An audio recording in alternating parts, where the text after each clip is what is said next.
სახინკლე ცომი მაგარი უნდა იყოს. ის ცივი წყლით იზილება.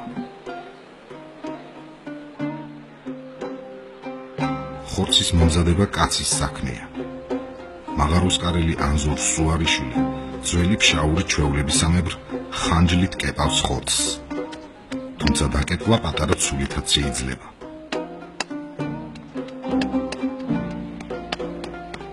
ფშავში ხინკალს ამზადებენ ძროხის ან ცხლის ხორცისაგან. დასაშვებია მათი შერევაც. ოღონდ ძროხის ხორცი ცხლისაზე ორჯერ მეტი უნდა იყოს. ხორცთან ერთად ციცაკასა და ხავსს ჩაკეპავენ.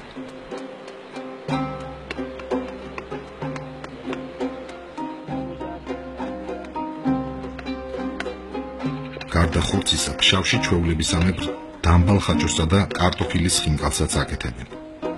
სხვადასხვა შიგთავსის ხინკლები გარეგნულად ერთმანეთისგან არ განსხვავდება.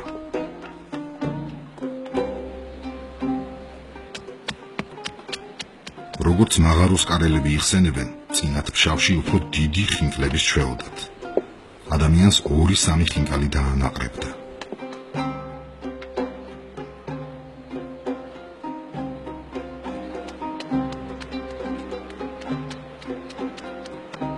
ყველა მეხინკლეს ცომისა და სატენის მომზადების თავისებური წესი აქვს შემუშავებული.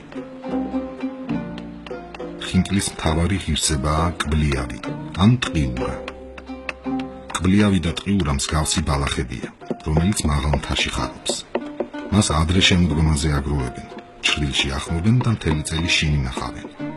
კბლიავის ან ტყიურას დანაყილი თესლი საუკეთესო საკმაზია ყველა ხორციანი კერძისთვის, მათ შორის ხინკლისთვისაც. თუკი კულიავის შემოგელება მის ნაცვლად გარეული ქონდარი შეიძლება დანახო. ზოგჯერ კულიავს დაფხულ ქინძს ან პიტნასაც უმატებენ. ყველა მწვანილი ხინკლისთვის არ ვარგა. ფშავში ცეცხლის დასანთებად არყის ხის ქერქს ხმარობენ. მას ჩრაქვს ეძახიან.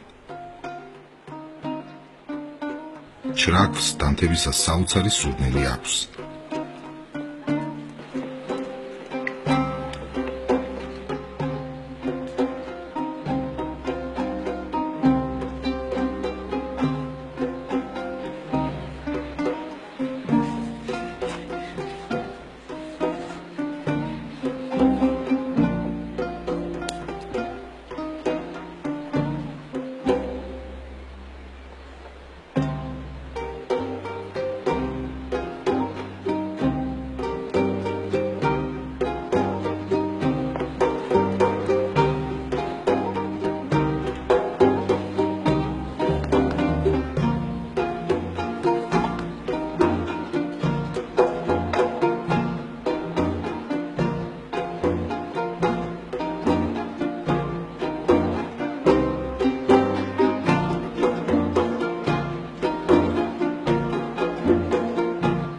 ხავთან და წიწაკასთან ერთად დაკებელ ხორცს საკმასსა და მარილს მოაყრიან.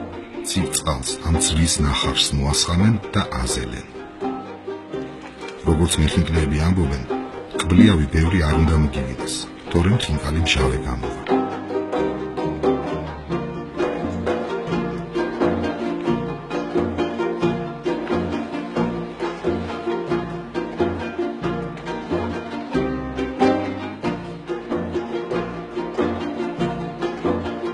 მარილს ჩაყრიან ხინკლის მოსახარ წყალშიც.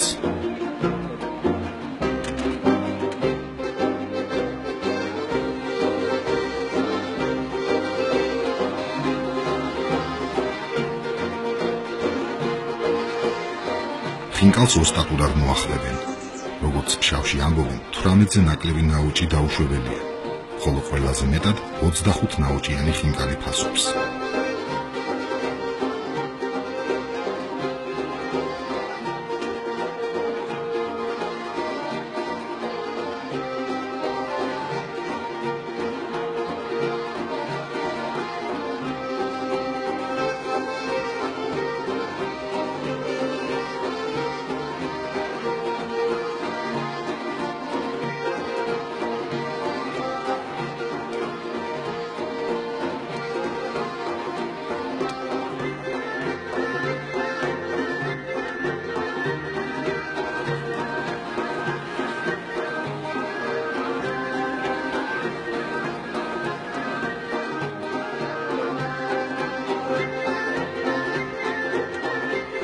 ხინკალი ქვაბს არ მიეკრას, მას ციცხვით კი არ მოურევენ, არამედ ქვაბს შეაქანებენ დრო და დრო.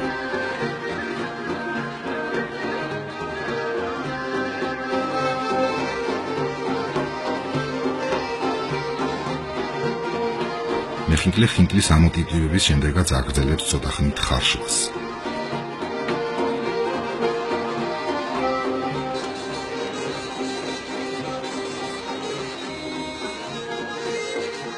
პურის ცონში მოხვეული დაკეპილი ხორცის მოხარშვა სხვაგანაც იციან, მაგრამ ქართულ ხინკალს არც ერთი კერძი არ ჰგავს. მომზადების ხერხი, საკმაზე და რაც მთავარია ხინკლის შიგნით დაგროვილი საოცარი წვენი ქართულ ხინკალს გამუმეორებელ გენოს წენს.